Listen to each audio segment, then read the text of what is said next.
Magandang araw po sa inyong lahat. Welcome po sa Juan Katawan. Nadine Lustre may pinanindigan ngayon. James Reid spotted ngayon. Ngayon po ibibigay ko sa inyo ang pinakabagong ganap kina Nadine Lustre at James Reid. Dito po muna tayo kay James Reid kung saan ay napakaganda pong balita. Kasi spotted po siya dito sa Manila. Dahil po meron po siyang ipinopromote na produkto na patungkol po sa damit. At nakasama niya pa po dyan si Isa Pressman.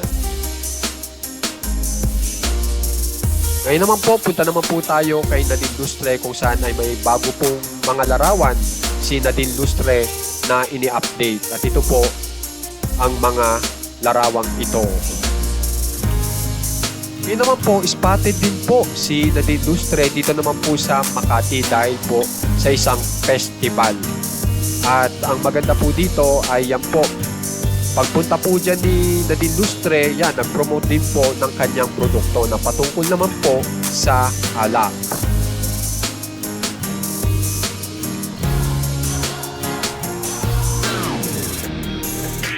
Magandang balita po dyan ay hindi lang naman po si Nadine Lustre ang nandyan. Kasama niya rin po ang kanyang boyfriend na si Barrio.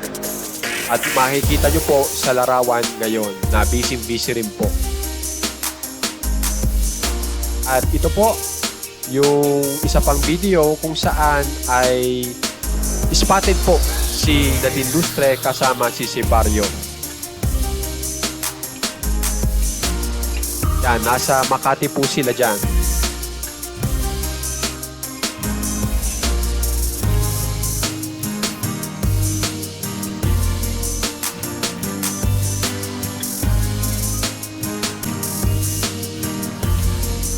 Mapapansin nyo, masayang-masaya po si Nadine Lustre habang nagagala kasama ang kanyang boyfriend.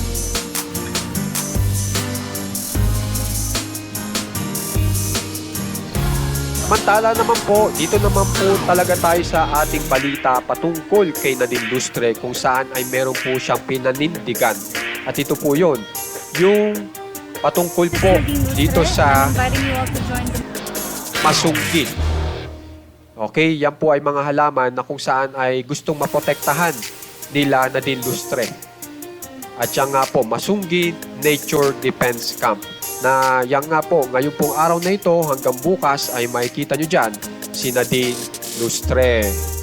At ito pa po, yung isa pa pong larawan na yan po, talagang makikita nyo, empathy in animals na sinusuportahan din po ni Nadine Lustre. Kaya naman po, kung gusto nyo pong ma-update sa ating mga famous celebs ng Pinas, subscribe lang po kayo sa ating channel na Juan Katawan. Maraming salamat po!